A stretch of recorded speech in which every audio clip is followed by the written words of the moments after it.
Boa tarde a todos, amigos. Ouvindo aí? Tá? Sim? Ótimo. É uma alegria estar de volta para continuarmos aqui as reflexões, já no tema de número 7, porque nós preparamos 11, né? E o título, Jesus Espírito Perfeito. É necessário se conectar com o tema anterior, que finalizamos na manhã, o Espírito da Verdade. Ali nós falamos sobre as 3 revelações. Por Moisés veio a justiça, mas o homem não tem sabido fazer justiça, senão com as próprias mãos. E ensanguentando as mãos, isso lhe tem causado muitos males morais.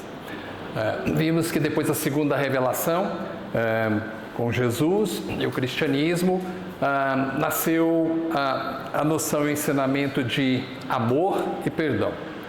E a doutrina espírita reúne tudo isso e adiciona alguns elementos a mais. Então, a doutrina espírita, a terceira revelação, fala sobre a justiça, porém, por uma nova ótica, um novo olhar. Não a justiça do homem, feita pelo próprio homem, mas a justiça divina, segundo o Espiritismo, que, aliás, é muito bem capitulada na 4ª obra da codificação, O Céu e o Inferno, a Justiça Divina segundo o Espiritismo, dando-nos a real noção e conhecimento de como funciona a justiça divina.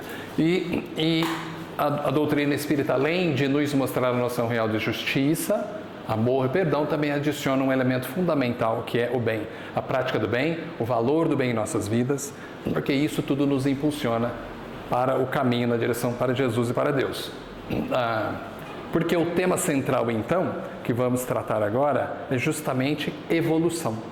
Somente por meio da evolução, a evolução moral particularmente, que nós vamos ver, é que as almas aqui encarnadas no plano da Terra, também em outros planos, vão se capacitando de novos conhecimentos, novos atributos, aprendendo a alijar de se, tirar de se, remover e drenar das suas almas todo esse lixo tóxico moral que até então nos tem invadido a alma e nos tem sido muito danosos para a evolução. Então, o tema central é a evolução. Vamos conhecer um pouco sobre a condição de espírito perfeito. O Cláudio Misso já falou sobre o Verbo de Deus, a origem divina do Cristo cósmico. A Olívia falou do governador espiritual, aquele que administra todos os destinos da Terra e as almas que estão aqui em trânsito, justamente passando todas elas pelo crivo da evolução. E pulei aqui. Quem é Jesus? Bom, de início, espírito puro e perfeito. E a doutrina espírita traz ensinamentos valiosíssimos, muito enriquecedores, e nos dá uma noção exata sobre como tudo isso acontece. O que não coincide com outras escolas religiosas, outras tradições filosóficas. E então é importante iniciarmos aqui por estes princípios fundamentais do Espiritismo. Há 5 deles. Pelo menos 5, capitulados como os princípios fundamentais, que eles estão esparsos em toda a obra da codificação, particularmente em O Livro dos Espíritos, que é a obra fundamental que introduz o Espiritismo no mundo pelo conceito filosófico. E então, a existência de Deus, a questão 1, OLE, O Livro dos Espíritos. Então, de início, apresenta então a ideia mais concreta e exata sobre a existência de Deus. Importante dizer que é existência de Deus e não crença em Deus, porque crença é uma hipótese, não é? E aqui a existência é a certeza. E depois, seguido de imortalidade da alma ou do espírito, na questão 83, pluralidade das existências, as múltiplas encarnações. A pluralidade das existências é o princípio que se materializa através das encarnações múltiplas, tantas quantas forem necessárias, até que o espírito evolua à condição de um espírito relativamente perfeito, que é Jesus, o nosso modelo. E pluralidade dos mundos habitados, portanto, atenção aqui o adjetivo habitados, não é? É mundos habitados, não é só mundos não, mundos habitados e comunicabilidade dos espíritos. São esses 5 princípios fundamentais, para depois, como nós falamos, até destacamos aqui, esses 2 em azul mais claro, imortalidade da alma e pluralidade das existências, de grande valor para a reflexão de agora. Vimos que pela pluralidade das existências o espírito vai seguindo no caminho da evolução através dos corpos, que Deus provê a cada um de nós na medida das nossas necessidades. E graças à imortalidade da alma, já que nós estamos aprendendo aqui que somente o corpo biológico é que morre, e então o espírito se destaca do corpo, que biologicamente deixa de existir e volta às suas origens. Para onde vai? Para o plano espiritual. A resposta é igual para todos. Para onde o homem vai quando morre? Entre aspas, quando o corpo morre. A resposta é a mesma para todos. Para o mundo espiritual. Onde no mundo espiritual? Aí já vai variar ao infinito. Então, graças à imortalidade da alma, cada um retorna para a pátria maior. Então, como nós falamos ali sobre a imortalidade, apresentando no início ali a existência de Deus, então aqui apenas a gente separa rapidamente o conceito de eternidade e de imortalidade para segregar a nossa ideia de que jamais um dia seremos igual ao Criador, não é? Por isso, a nossa perfeição não pode ser absoluta. Eternidade é um atributo exclusivo de Deus, aqui aprendemos, e a imortalidade é um atributo de nossas almas, que vai evoluindo incessantemente, mas sem jamais alcançar a eternidade. Porque o conceito está aí nessa reta, né? Aqui um modelo... Deixa eu ver aqui, né? Cadê o... Estraguei tudo, né? Não testou o botão certo antes? Não, temos que voltar. Espera aí. Mas não tem problema. Vamos? Eu acho que é esse aqui, Cláudio, que é o que tem o... É esse aqui, né? Poxa, não testou antes? E aí, então, o símbolo matemático do infinito, ó, não é? Então, o Criador, o que nos difere do Criador e da criatura é justamente aqui, ó, na reta. Como é infinito à esquerda, né? Então é um ser incriado. Né? Não sabemos mais nada sobre isso. Por enquanto, a nossa capacidade intelectual e moral não nos permite avançar além disso, apenas saber. Eternidade, aquele que não teve começo nem fim. Agora, nós tivemos um dia, um começo, um marco zero. Não sabemos quando foi isso, há muito tempo atrás. E, então, isso é o que nos diferencia do Criador, criatura. Mas, aqui já somos... pelo menos semelhantes ao Criador, não é? Por isso fomos criados à imagem e semelhança de Jesus, por este motivo e outros. Aqui haveremos de evoluir incessantemente. Muito bem. E aí, depois de apresentados os princípios fundamentais, aí nós temos os princípios gerais. Muitos deles, alguns estão aqui capitulados. Embora dado como lei de causa e efeito, mas também pode ser um princípio de causa e efeito, que é um princípio moral. Quando alguém faz o bem para o outro, o bem retorna para si mesmo. Da mesma forma, o mal. Se pratica o mal contra aquela outra pessoa, o mal, embora a prejudique, vai sobretudo prejudicar o malfeitor. E aí, então, essa lei de causa e efeito. O que difere um pouco da lei de ação e reação, embora genericamente todos digam a mesma coisa, que parece ser a mesma coisa, não é. A lei de ação e reação é aquela revelada pela física newtoniana, a física clássica, da mecânica dos corpos, né? Então, os corpos celestes, tudo o que envolve o mundo da matéria, a lei da gravidade, então está em ação e reação. Mas a doutrina espírita trata de tudo isso. E a universalidade do ensino dos espíritos, que é um princípio basilar apresentado por Allan Kardec, de grande valor, que o permitiu a própria revelação do Espiritismo, porque ele percebeu que diferentes médiuns, diferentes lugares estavam provendo respostas semelhantes. E ele então foi submetendo perguntas, testando a todos e disse, há uma lógica aqui. E a este princípio ele deu o da universalidade do ensino dos Espíritos. E também outro, solidariedade universal. O princípio da solidariedade universal é muito importante, porque não importa para onde o nosso espírito vá, se amanhã nosso espírito deixar a Terra e for evoluir em outro planeta, quaisquer um desses aí nas muitas moradas da casa do Pai, como Jesus diz. Então, tudo é solidário. É solidário, os planos são solidários entre si, de modo que se eu tenho dívidas comigo mesmo, moralmente o meu espírito está maculado, está manchado, está pesado, para onde eu for, levarei aquilo comigo.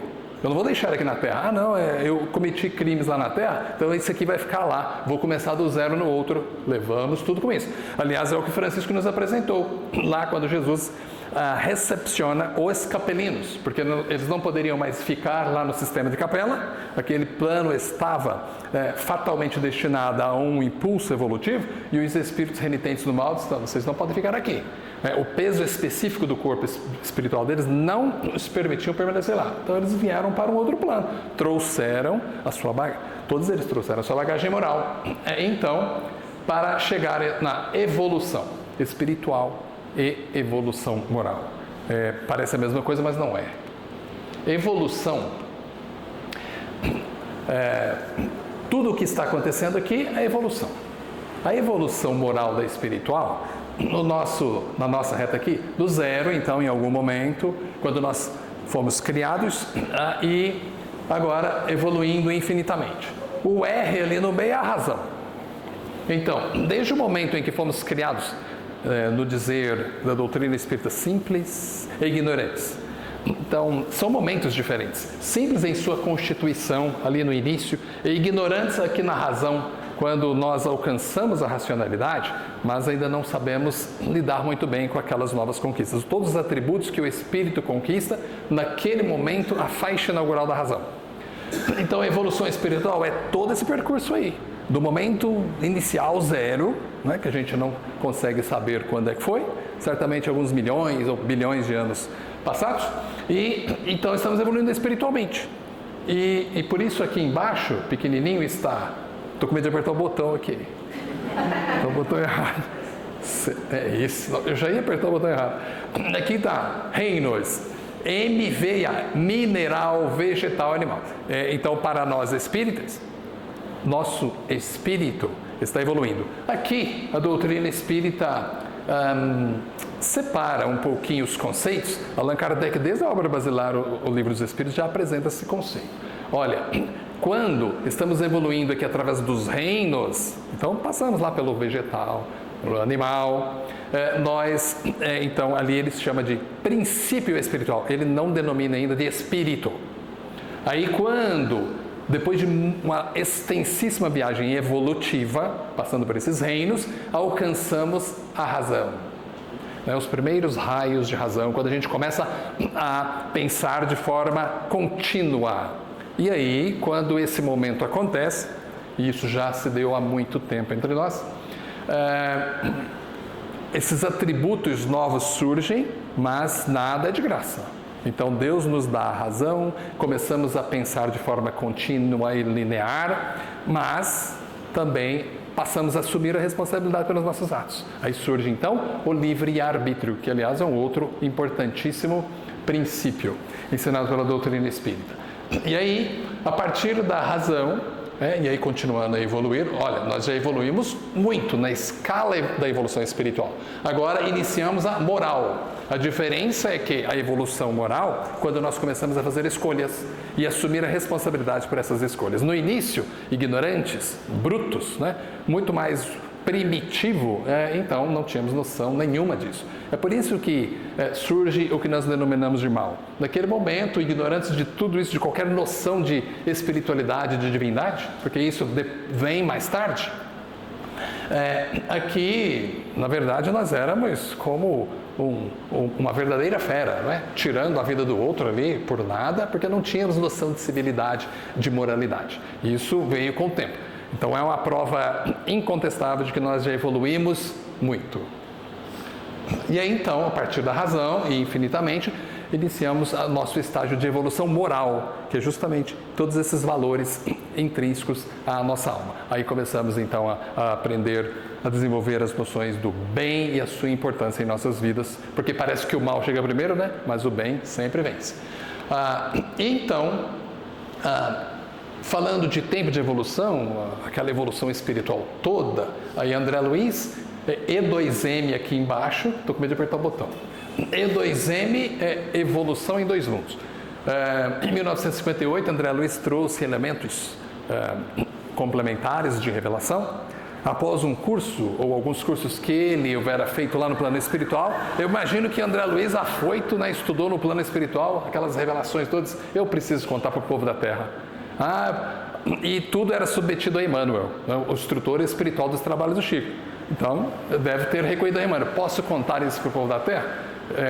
O Chico falava que ele apresentava uma história toda e Emmanuel pedia sempre para cortar, divide por 2, corta em 4 partes, o que sobrar ainda divide por 2. Então ele contava só um pedaço, porque ele recebeu muitas informações além que ainda nós não seríamos capazes de compreender. Mas ele diz que aqueles momentos iniciais lá no R, que nós vimos na nossa reta, falando da razão, até a conquista dos primeiros raios da razão, como ele diz lá no livro, então foram aproximadamente cerca de 15 milhões de séculos, 1,5 bilhão de anos. Apenas nos dando uma noção de o tempo de evolução a que todos nós já fomos submetidos, né? Ele fala lá desde o protoplasma. Então, seres unicelulares começando no fundo tépido do oceano, não é? Então, uma longa, extensa viagem. 15 milhões de séculos, um tempo aí, considerável. E aí, desde então, na razão até agora, também bastante tempo. Então, muitas vezes dizem por aí, que nós somos almas e espíritos muito atrasados, mas nem tanto, já fomos muito mais, né? E haveremos de ser um espírito perfeito. E na obra basilar, o Livro dos Espíritos, uma vez mais, é importante resgatar a questão 540, a resposta a pergunta é um pouco mais longa, a resposta é extensa e vamos apenas nos ater ao recorte de nosso interesse. Questão 540 do Livro dos Espíritos, lembrando que são 1018 ou 1019 questões. Aí estão lá pelo meio do livro, né? Os espíritos que exercem ação nos fenômenos da natureza agem com conhecimento de causa? Então, o trecho da resposta. É assim que tudo se encadeia na natureza. Desde o átomo primitivo até o arcanjo, que também começou pelo átomo. Admirável lei da harmonia.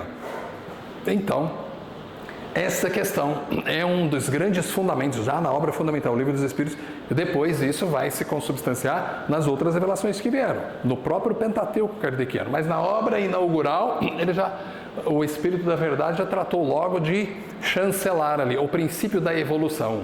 Está bem claro aqui, dentre tantas outras passagens, outras questões, mas está aqui. Toda a cadeia evolutiva a que nós já nos submetemos, né? Aqui está, de uma forma filosófica e quase poética, aquilo que nós vimos há pouco. Então, aprendemos aqui que há diferentes modelos de perfeição. Na verdade, dois tipos. A perfeição absoluta, como nós vimos, é exclusiva de Deus, e a perfeição relativa é a nossa, todos os filhos de Deus, justamente porque nós jamais um dia haveremos de ser igual ao nosso Criador, mas apenas semelhantes a Ele.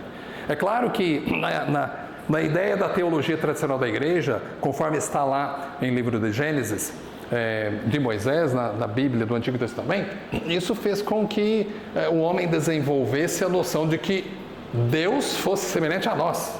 Porque nós, conhecendo somente a nós mesmos, a nossa forma física, então projetamos, olha, o Deus deve ser semelhante a nós um pouco melhor, né? Aí criaram então o velhinho de barbas ali, navegando pelo universo.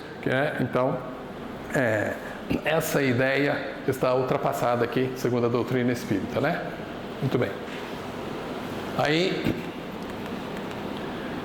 como se deu a evolução de Jesus? Como o nosso tema central é Jesus, Espírito Perfeito, a Olívia nos mostrou que ele é o governador espiritual e já era um espírito perfeito antes mesmo de iniciar os trabalhos de gênese do planeta, de construção do planeta mesmo, desde ali da poeira cósmica, desde o princípio e pavimentando os meios para as nossas almas pudessem evoluir.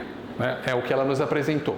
Jesus já era um espírito perfeito, né? Então isso é importante ter em mente. Jesus não evoluiu aqui. Jesus não evoluiu aqui. Tanto é verdade e impróprio dizer que Jesus reencarnou na Terra. Não, ele não reencarnou, porque é uma vez só. Ele encarnou uma vez só. Então, Emmanuel, questão 243 do seu livro O Consolador, o livro Consolador de Emmanuel, em 1940, foi dado como um pouco mais de 440 questões. Foi ali na época apelidado de O Livro dos Espíritos Contemporâneo, não é? Porque a ele foram submetidas várias perguntas, respostas, né, mais atuais à época. E na questão 243, como é que Jesus evoluiu? Aí quando ele escreve em linha reta, já causou polêmica lá o pessoal, alguns outros aí, de algumas outras filosofias, então é um conceito que inclusive esbarra com o que o Cláudio Wilson fala sobre o verbo de Deus, aí começaram a falar de corpo fluídico, de virgindade de Maria, tudo, e Jesus, nada disso, é muito mais simples que isso, fizeram polêmica sem necessidade, apenas nos mostrando que há diferentes formas de evoluir. Jesus não evoluiu aqui na Terra, evoluiu em algum outro plano, não sabemos, não é? Há diferentes formas de evoluir. Aqui na Terra, nós sabemos mais ou menos como é que tem sido, né? A duras penas. Muito bem. Em linha reta, de uma forma talvez não mais acelerada, mas talvez menos sofrível. E pode ser que isso seja possível, né? Não sabemos tão bem. E aí, a Joana de Ângeles fala sobre ânima e ânimos. Isso é extraordinário. Em sua obra lançada em 2000, através de Valdo Pereira Franco, Jesus e o Evangelho à Luz da Psicologia Profunda. É um livro extraordinário, recomendo a todos, porque existem aí, fala-se em cerca de 500 mil livros, não se sabe muito bem ao certo, sobre Jesus, ao longo da história da humanidade. Alguns falam 250, outros 500, não se sabe. Sabemos que há muitos. O dela é distinto. Por quê? Como todo o pensamento de Joana de Ângeles está calcado na psicologia analítica de Carl Gustav Jung, né? Então ela é bem junguiana. E aí então ela empresta ali do vocabulário dele os arquétipos que ele criou, ânima e ânimos, ali representando então a vertente ânima é a vertente feminina de nosso espírito, ânimos é a vertente masculina de nosso espírito. Todos nós temos ânima e ânimos. Ao longo da evolução, quando nós alcançarmos a perfeição relativa, como Jesus já alcançou, nós teremos o perfeito equilíbrio entre o ânima e o ânimos. Será perfeito. Neste ínterim, quando é como se fosse uma balança em perfeito equilíbrio. Quando algum desequilíbrio surge aqui em nosso comportamento na Terra, determinadas formas de comportamento que estão em estudo, muitas vezes lotando consultórios, o psiquiatra, o neurologista, tudo, por alguns distúrbios que acontecem. Porque ainda não há uma plena identificação e integração entre o ânima e o ânimos, mas a nossa evolução vai propiciar este equilíbrio. Ainda que doa um pouquinho, às vezes dói, Jesus e o Evangelho à Luz da Psicologia Profunda. Pois é só a pergunta, buscar lá Jesus, Joana de Ângeles, vai vir esse 2000. É excelente o livro.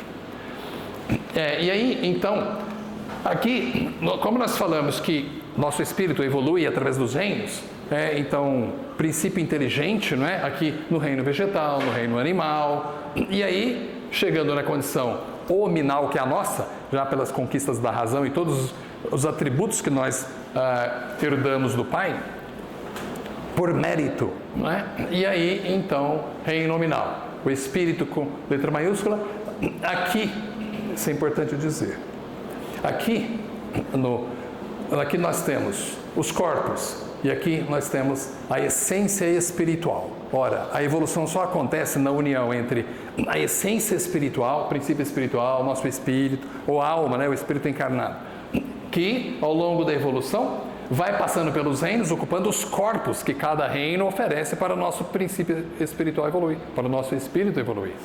Então aqui é a gênese orgânica de que falou Allan Kardec, aqui é a gênese espiritual, exatamente isso. Lá em A Gênese de Allan Kardec, que é o último livro da obra da codificação, ele fala sobre gênese espiritual, no capítulo 16, e gênese orgânica no capítulo 10. A gênese orgânica trata, então, da evolução por meio dos corpos. E a gênese espiritual diz que existe uma gênese, a origem mesmo espiritual. O princípio inteligente que sempre foi evoluindo através dos reinos. Então, é uma associação da essência espiritual com os corpos na Terra. E aí, então, é que em 1857, como nós vimos, surge o Espiritismo em suas bases filosóficas através do Livro dos Espíritos e depois toda a obra da codificação. Está aí o Espiritismo. Em 1859, Charles Darwin lança A Origem das Espécies. Foi uma coincidência? Allan Kardec, 2 anos depois, não é? Isso causou um estardalhaço na época, porque a concepção que nós tínhamos era teológica dada pela igreja, não é? Fomos criados, falava de noção de céu, inferno, purgatório, né? Aquelas noções medianas. E que os espíritos criados perfeitos, como no caso de Adão e Eva, ou Lúcifer, não é? Enfim, aquela ideia incorreta e inconcreta. E aí, então, Darwin lança A Origem das Espécies, mostrando ali em suas teses a noção clara, a convicção de que houve evolução. A abordagem de darwinismo não tem nada a ver com coisas espirituais. A base é puramente biológica. O seu estudo é puramente biológico. Foi assim mesmo que Jesus quis. Então, Darwin, eu te preparo, vai lá, ao nosso administrador, governador espiritual, vai lá e prova que nós viemos, por exemplo, dos primatas. O pessoal não vai gostar, nem a igreja, mas vai lá e diz isso, prova. Então, ele lança o darwinismo, justamente 2 anos depois de a doutrina espírita apresentar toda a gênese espiritual. Olha, então nós evoluímos, há espíritos evoluindo através dos corpos. E aí, como tudo precisa, a ciência precisa provar, então o darwinismo veio pelo lado científico, embora a academia científica não tenha admitido, aí ele diz, então estamos evoluindo aí, é a prova. E aí, isso causou um furor, né? Evolucionismo versus o criacionismo. O evolucionismo é o que nós estamos estudando aqui, é o que a doutrina espírita apresenta. Vamos evoluindo infinitamente até que a gente alcance a condição de um espírito relativamente perfeito, à direita de Deus Pai, né? Como Jesus mesmo poeticamente nos mostrou. E aí isso afrontou, a teoria do Darwin afrontou o criacionismo, que é justamente, o criacionismo é a evolução que a Bíblia do Antigo Testamento, a Gênesis de Moisés, ensina. Não é? Então, Adão e Eva foram criados segundo essa teoria perfeitos, eles não evoluíram, seria uma negação à evolução. Foram criados perfeitos.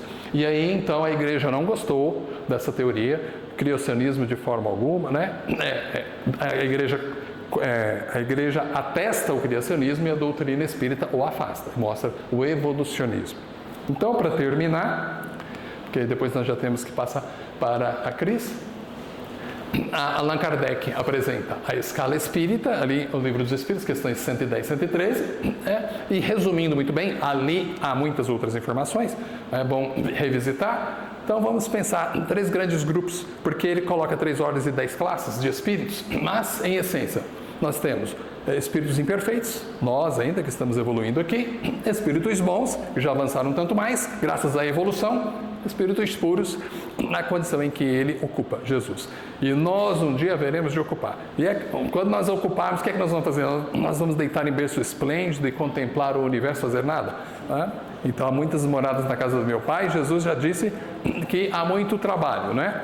Quem sabe amanhã a gente possa ser um Cristo de Deus, responsável por criar um planeta e prover, pavimentar o caminho para que outras almas, nossos irmãos, possam evoluir. Então essa é a ideia de Jesus, Espírito Perfeito, aquele que evoluiu, e nós também estamos a caminho dessa mesma evolução. Que Jesus nos abençoe e que nos ilumine o nosso espírito para que a gente possa impulsionar a nossa evolução através do bem.